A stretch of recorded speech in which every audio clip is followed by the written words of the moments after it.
My name is Jennifer Blake, and I'm 36 years old. I live in a quiet residential area in the suburbs of Chicago. I work as a marketing consultant handling brand strategies for large corporations, somehow managing to earn a stable income. My college friend Amanda always says, "Jenny, you're such a hard worker," but even though I'm no longer a single mother, balancing work and family life isn't easy. The treasure of our home is my daughter Lily. She just turned 6 this year, a bright and intelligent child who loves reading at school and is described by her teacher as having a wonderful imagination. Lily particularly enjoys adventure stories like Alice in Wonderland, and often says with sparkling eyes, "Mom, I want to go on adventures like Alice." At times like these, her smile washes away all my fatigue. My husband Michael works as a long-haul truck driver. With his sturdy build and warm smile, he's Lily's dependable superhero. We met after college graduation and built a relationship where we support each other's dreams. He loves his family and is a wonderful father, but due to the nature of his job, he's away from home most of the week. When he has long-distance deliveries to the West Coast 2 or 3 times a month, he might be away for 7 to 10 days. Still, on weekends when he's home, he makes the most of his time with Lily, taking her to the park or teaching her how to ride a bicycle. "Jenny, are you two going to be all right while I'm gone?" he always asks worriedly. And before leaving, he always lifts Lily high in his arms and promises, "Daddy's princess, I'll bring you a wonderful gift when I return." Lily adores her father and often says, "Daddy's like a superhero." I have a sister, Catherine, who is 3 years younger than me. She was raised to strive for perfection from a young age and still hasn't escaped that pressure. She married Stephen, a successful cardiac surgeon, and they make an impeccable couple at first glance. They live in a large brick house in an upscale neighborhood and send elaborate family photos as Christmas cards every year. They have a 7-year-old son named Tom. Tom is a bright child, but he sometimes seems to struggle under the weight of his mother's expectations. Catherine has always been obsessed with competing with me, playing what I call the game of winning Mom's love since childhood. I felt that Dad loved us equally, but it was different with Mom. Mother always treated Catherine as her special child. She never missed Catherine's violin recitals, but there were times she didn't come to my choir performances, claiming she had a headache. That wound remains to this day. Even now, Catherine criticizes my choices and tries to feel superior by asserting that her life is better. Every time she visits our home, she makes little remarks. "This sofa is getting quite old, isn't it?" Or, "Oh my, are Lily's toys scattered on the floor?" In her eyes, my house seems inferior. "Jenny, your job seems so demanding." Stephen received another bonus last week.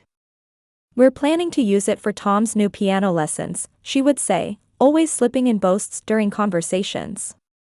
She acts as if her life is perfect, but I don't miss the fatigue and anxiety that occasionally appear in her eyes. Stephen is so busy lately. He has an important role on the hospital's board of directors.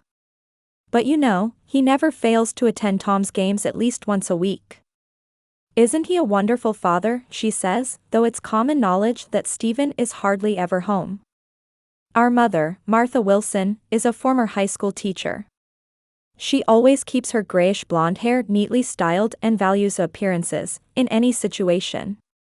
She casually wraps an Hermes scarf around her neck and almost never takes off her pearl necklace. She still lives in the house where we grew up in the Chicago suburbs. Our father, Robert, passed away 3 years ago from a sudden heart attack. He was the only one in the family who objected to Mother's biased treatment. With kind blue eyes and a warm smile, he would always whisper in my ear, "Jenny, you're special." Mother takes Catherine and Tom to Disneyland and shopping trips, buying them expensive presents. But with Lily, she casually says she forgot to send a birthday card. Even at Christmas, while Tom receives the latest gaming console, Lily gets an old picture book. "This is your present from Grandma, Lily," I say, and my daughter responds with a small "thank you," unable to hide her disappointment. Seeing her small hands trembling as she receives the old picture book breaks my heart. "It's okay, you have nice presents from Mommy and Daddy too," I quietly say, hugging her. Watching this, Mother simply says, "Oh, is it the same book she's read before?" I didn't notice. Next to us, Tom shouts with joy over his new gaming console, "Grandma, you're the best." And Mother hugs him and says, "Only the best for you." Seeing those words, Lily's expression darkens even more.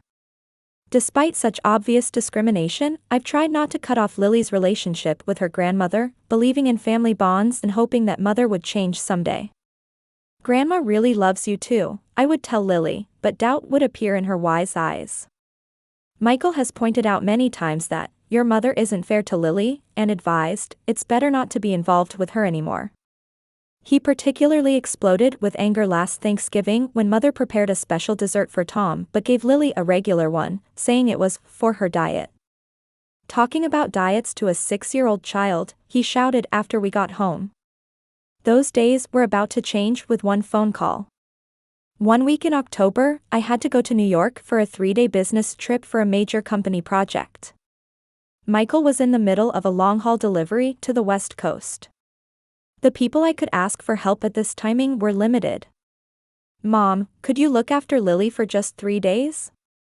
I asked over the phone, and Mother immediately let out a dissatisfied sigh. After a moment of silence, she finally replied, "Well, Catherine's house is being renovated, so it would be difficult for her, I suppose. I guess I have no choice." In truth, Catherine's house was in perfect condition, but Mother seemed to need to make me feel like I was always the second choice. "Thank you, Mom. I really appreciate it. I'll bring her over at 9 tomorrow morning," I said. After hanging up, my stomach began to ache. While grateful for her response, anxiety swirled deep inside me. Lily felt the same way. After dinner, as I was packing her things in her room, she suddenly said in a quiet voice, "Mom, I don't want to go to Grandma's house." Lily said softly. She was sitting on the living room sofa, clutching her favorite rabbit plushie tightly. There was worry in her big brown eyes. "Did something happen?" I asked. Lily thought for a moment before answering. "Grandma likes Tom better than me. She always says, 'Tom can do this, why can't you?'" Those words hurt my heart. They were exactly what I had heard as a child. "It's okay, I'll be back soon.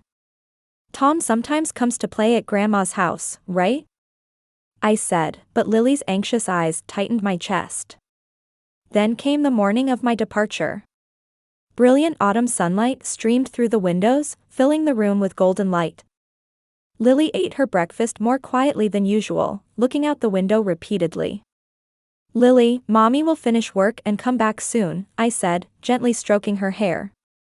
"It's just for 3 days. And if anything troubles you, call me right away," I said, putting a small cell phone in my daughter's backpack. It was a gift from Michael and me for her birthday, meant for emergency contact. "And do you remember how to use the recording app? If anything scary happens, press this button," I quietly explained. Seeing her worried face, I quickly added, "Of course, I don't think you'll need it, but just in case." Lily nodded slightly. "I just press here and here, like you taught me, right?" she confirmed. I had taught her this safety measure since there had been a bullying issue at school. 6 months ago, a boy in her class had torn up Lily's picture book, and I had taught her that it's important to keep evidence to protect yourself. I never thought it would be necessary against family.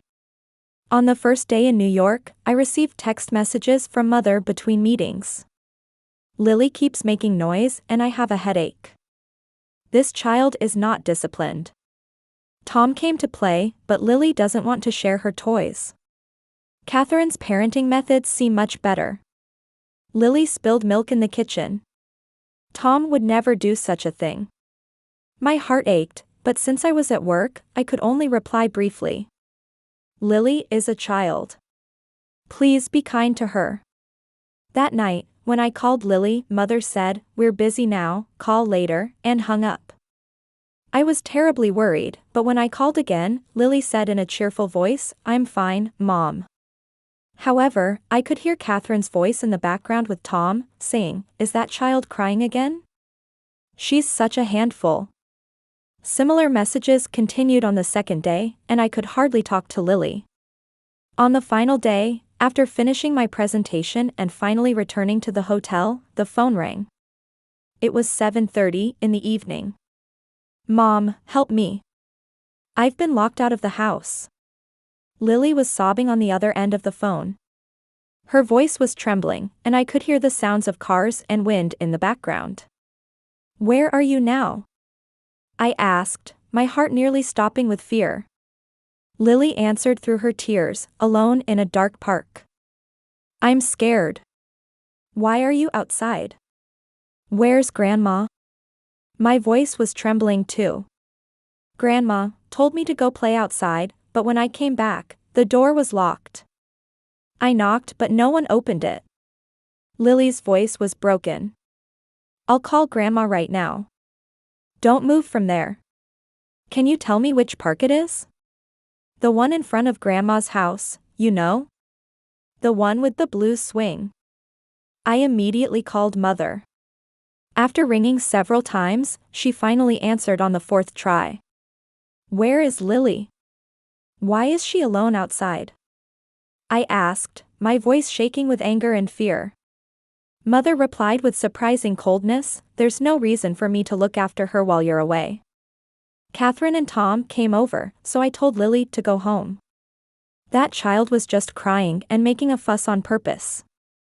She's only 6 years old. It's dark outside and dangerous. I shouted. "You're exaggerating. Tom is 7 and much more independent. Your parenting is too lenient," Mother responded calmly. "Let Lily into the house immediately. She doesn't need to be here anymore. Catherine, Tom, and I are having dinner. Don't bother us." Trembling with anger and fear, I hung up without a word. I immediately called Lily back and told her, "It's okay, Mom will come to help you. I'll contact the police." "But Mom, aren't you in New York?" Lily's voice was desperate. "I'll come back right away. But now I'll contact the police and have them take you to a safe place."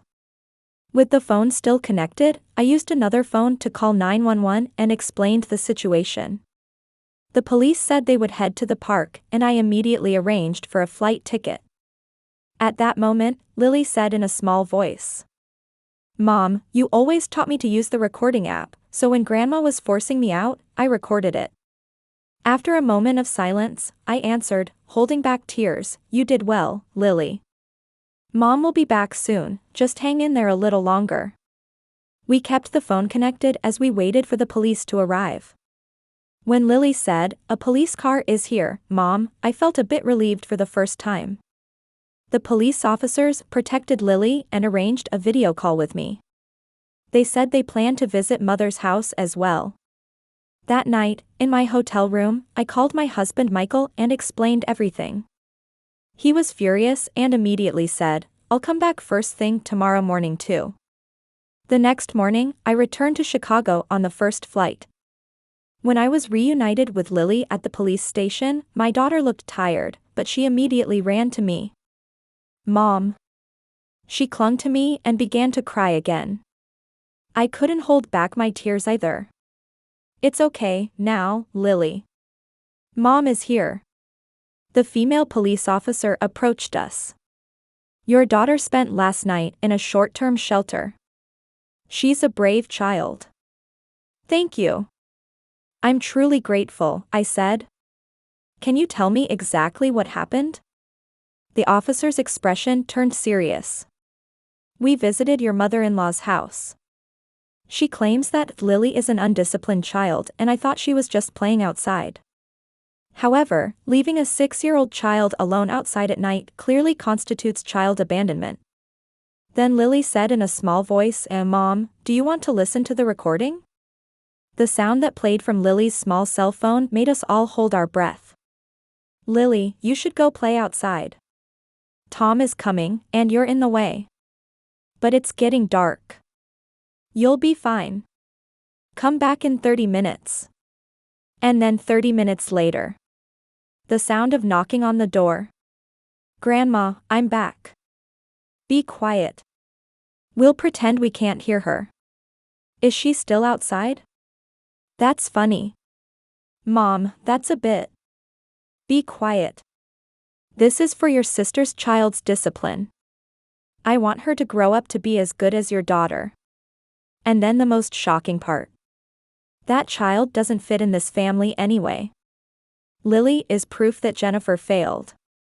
You and Tom are successful, but Jennifer and Lily are failures. This will teach her a lesson. When the recording ended, the room fell silent. Even the female officer was visibly disturbed. Mrs. Blake, this is evidence of child abuse. Will you press charges? At that moment, Michael burst into the police station. He had been in the middle of a long-distance drive from the West Coast, but came back immediately. He hugged Lily, and when he heard the contents of the recording, his face turned red with anger. We can't let this stand, he shouted. We consulted with a lawyer and reported to Child Protective Services. The lawyer said, this is clearly child abandonment and emotional abuse. That afternoon, we went to Mother's house. Following the lawyer's advice, we were prepared to record all conversations. Mother opened the door and pretended to be surprised to see us. Oh, Jennifer. You've overreacted. It was just a misunderstanding. A misunderstanding? Michael said in a low voice. Locking out a 6-year-old child at night is a misunderstanding? Lily was just playing outside. It's not such a dangerous area, Mother made excuses. At that point, Catherine appeared and, after understanding the situation, took her mother's side. Jenny, you always play the victim. Mom was just helping with Lily's discipline. Tom wouldn't behave like this. Martha, reassured by her daughter's support, began to make excuses. Tom is a boy, so he's more independent. Have you heard the recording? I asked calmly. Then I played the recording from Lily's phone. The blood drained from Martha and Catherine's faces. Especially when they heard the word of failures, Catherine was visibly shaken. This is edited, Martha said weakly. No, it's all real, Michael said sternly. The police and social workers have already heard it.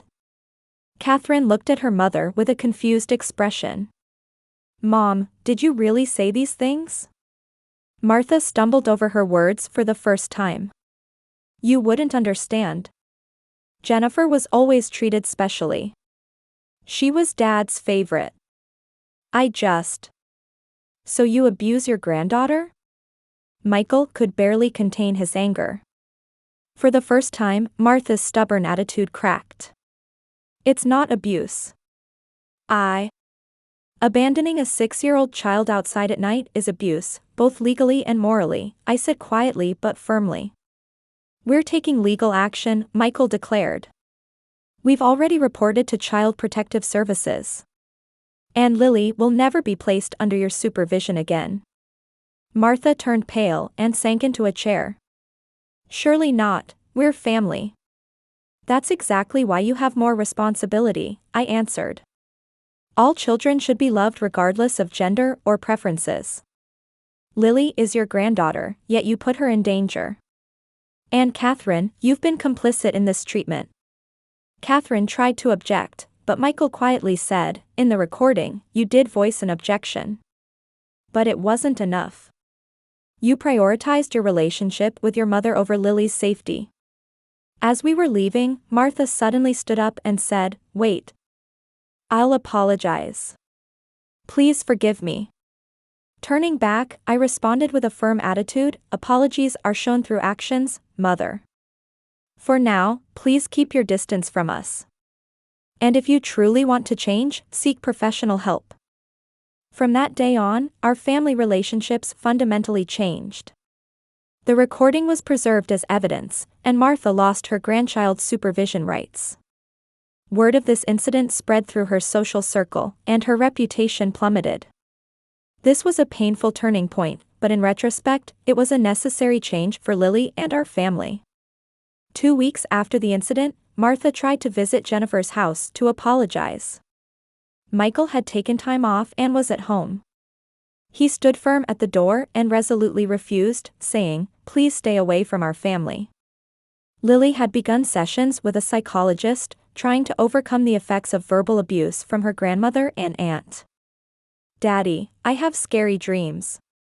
There were several times when Lily woke up crying in the middle of the night. Michael and I took turns sitting by her bedside, reassuring her, "It's okay, now. No one will hurt you." Dr. Jones, the counselor, explained to us, "Lily is a resilient child, but it will take time to regain trust. Especially, experiences of rejection from family leave deep wounds." Catherine continued to defend Martha, making things worse by posting on social media that, "My sister is pretending to be a victim and tearing the family apart." There were also calls from several relatives saying, "You should reconcile." "They can't understand," I told Michael. "They haven't heard the recording." Michael applied for special leave from his company and switched to local jobs for the time being to protect his family. He spent more time with Lily, deepening his bond as a father. "Daddy, I was chosen for the library committee at school today." Lily gradually began to regain her spirit. However, the issues weren't over yet. The recording began to spread on social media, and Martha and Catherine's reputations rapidly deteriorated. Catherine's friends began to distance themselves, and even the parents of Tom's friends started to avoid her. One day, Catherine suddenly called. "Are you satisfied?" "Ruining my life," she accused, crying. "Catherine," I said calmly, "this isn't something I did. It's the consequence of your actions." "Tom is being bullied," she shouted. "Kids at school are asking him, 'Is it true your grandmother abuses children?'" For a moment, my heart ached. Tom was innocent. "That's unfortunate. But you should teach Tom the truth and use this as an opportunity to learn from wrong actions." Martha became socially isolated, avoided by her friends. She was excluded from church groups and removed from community volunteer activities. She finally began to understand the severity of her actions and started sessions with a psychologist, facing her biased thinking and behavioral patterns. Meanwhile, Catherine was warned by her husband Stephen, "If you continue to be involved in this problem, we'll need to reconsider our relationship."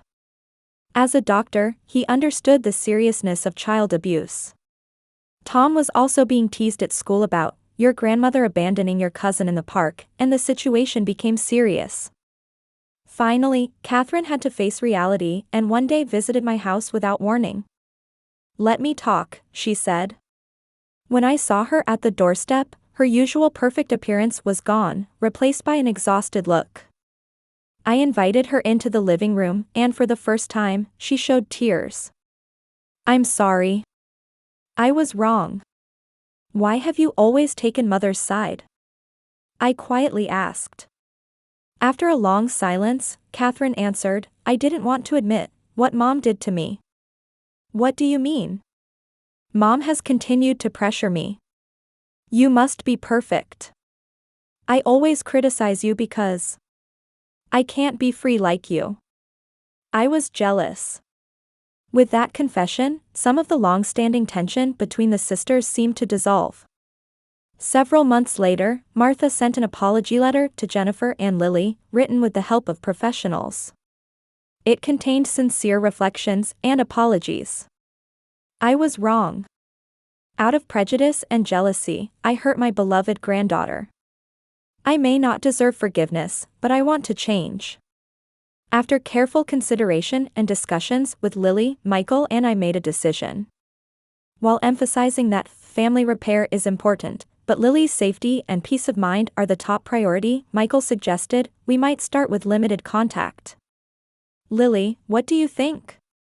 Do you want to see Grandma?" I asked, and after thinking a bit, my daughter answered. "I'm scared, but if Daddy and Mommy are with me, I might be okay." The first reunion was arranged at a neutral location with a counselor present. Martha was waiting for us at a cafeteria, looking nervous. Lily was initially fearful, but Michael and I sat close beside her, providing a sense of security. Lily. I'm sorry, Martha's voice was trembling. Grandma did something wrong. Lily remained silent, gripping my hand tightly. It will take time, I told my mother. Once trust is broken, it doesn't return easily.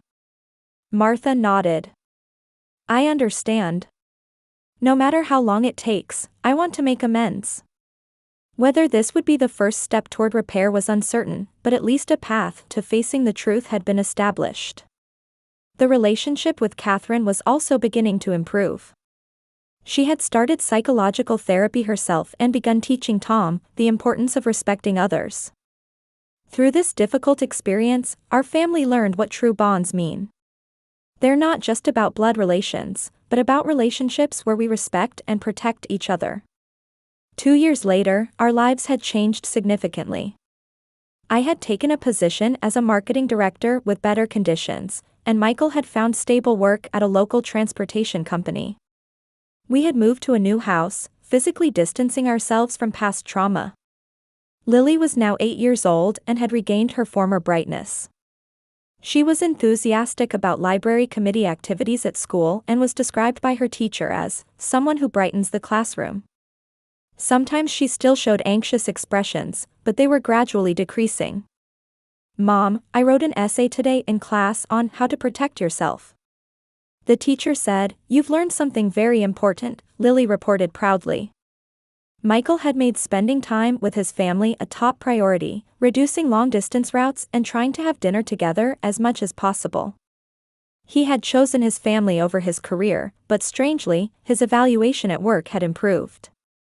His boss reportedly said, employees who value their families are trustworthy. Since that incident, I've realized what's truly important, he often said. You and Lily are the treasures of my life. Martha had begun volunteer activities at a senior center in her new residential area and was modestly supporting group discussions on building healthy relationships between grandparents and grandchildren, learning from her mistakes. She no longer stood at the forefront but was influencing other seniors by sharing her experiences. Admitting mistakes and apologizing is one of the most difficult things, she spoke to the group. But that's the beginning of healing. I hurt my granddaughter and lost my family's trust. It was a painful journey, but by facing myself, I was able to change little by little. She slowly sat down in a chair and took a deep breath. As a child, I was taught by my parents that I wasn't worthy of love. Especially from my mother, I only received conditional love, you'll be loved if you become better. I carried that wound as I became a mother and grandmother. A man in his 70s who was participating in the session said with tears, I did the same to my son.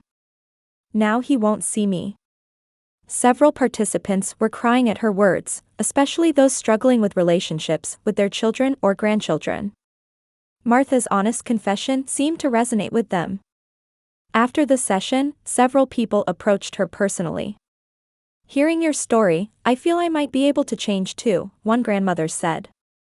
Martha quietly nodded at those words. One day, when I visited Martha's house, I noticed new photos adorning the wall in her living room. Pictures of her 2 grandchildren, Lily and Tom, were displayed side by side.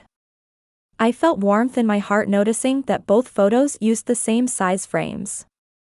Previously, Tom's photo had been prominently displayed, while Lily's was small and pushed to the corner. This photo frame is new, I remarked, and Mother replied, I threw away the old ones. They reminded me of past mistakes. Her expression no longer held the arrogance of before, but a quiet serenity. On Mother's table was a clay figurine Lily had made at school. Lily brought it last week, Mother said proudly.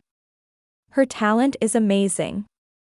Our family was walking the path of reconciliation and understanding, if not complete forgiveness. From this difficult experience, we had all learned something. And one night, what Lily said to me before bedtime told the whole story. It happened after I had finished reading her a bedtime storybook while sitting by her bedside. Mom, I'm really glad I used the recording app then. It was scary, but it became the trigger that changed Grandma, she suddenly said. Moonlight illuminated her small face, and a strangely mature light shone in her eyes. Do you remember that night? I quietly asked. 2 years had passed since that incident, but I wanted to know how vividly Lily remembered it. Lily nodded. I remember. It was really dark, cold, and scary. But I remembered what you taught me: keep evidence when you're in trouble. Gently stroking my daughter's hair, I answered, that's right. Sometimes it's necessary to stand up for yourself. And people can learn from their mistakes and change. Grandma was angry at first, right? But now she's kind. Last week, she put my drawing on her refrigerator. Right next to Tom's, she said happily. Lily nodded slightly and said, Grandma has really changed, hasn't she? Yes. But perhaps the ones who changed the most are all of us, I replied. I should have protected you earlier. Lily stretched out her arms, wrapped them around my neck, and whispered, it's okay, Mom. You're the best mom in the world. At this child's pure love, tears welled up in my eyes. Good night, my brave angel, I said, kissing her forehead. That night, as I lay in bed, Michael and I quietly talked. Moonlight through the window bathed our room in silver. He had been reading a book in bed, but he closed it when I came in. How's Lily? He gently asked. She's sleeping well. She talked to me about that night, I told him. Michael exhaled deeply and took my hand. Sometimes I think, he said, if that incident hadn't happened, we might never have realized Mother's true nature, or the problems Catherine was carrying. Yes, I agreed. Sometimes the darkest moments illuminate the brightest truths. But thinking about Lily that night still hurts my heart. She's strong. Just like you, Michael touched my cheek. Lily is really a smart child, he smiled. Such a small child, able to make the judgment to keep evidence in that situation, our daughter is special. I smiled back. She has become stronger. And from this experience, she learned to value herself. Catherine is gradually changing too, Michael said. Last week, when she called, she asked about your work for the first time. And she said, please give me advice. Yes, she sought my opinion for the first time. It's a small step, but a big change. Outside the window, soft rain had begun to fall. Listening to that sound, Michael drew me closer. These 2 years have been long, he said. But we've grown stronger as a family. Do you really think so? I asked. Sometimes I worried whether everything was truly getting better, or if we were just maintaining a superficial peace. Certainly, he answered firmly. Look. Lily has become more confident. Mother is facing her mistakes and trying to change. Catherine is gradually taking down her walls. And you and I are bound by stronger ties than before, aren't we? I nodded, feeling secure in his arms. That incident was terrifying, but perhaps it was necessary. It became an opportunity to face problems that had continued for generations. In this way, our family weathered the storm and became bound by stronger and more compassionate ties. And I was able to teach my daughter the most important lesson, to value herself, and that truth ultimately prevails. And above all, that unconditional love is the true bond of family. As Martha said, the journey of healing is long and sometimes painful. But beyond that lies a new beginning. Our family's story shows the possibility of healing wounded hearts and creating new understanding. After all, the courage of a 6-year-old girl left alone in a dark park was able to change an entire family. Now, weekend family gatherings are filled with warmth. Lily and Tom play well together as cousins, and Catherine now talks with me as a sister rather than showing her former sense of superiority.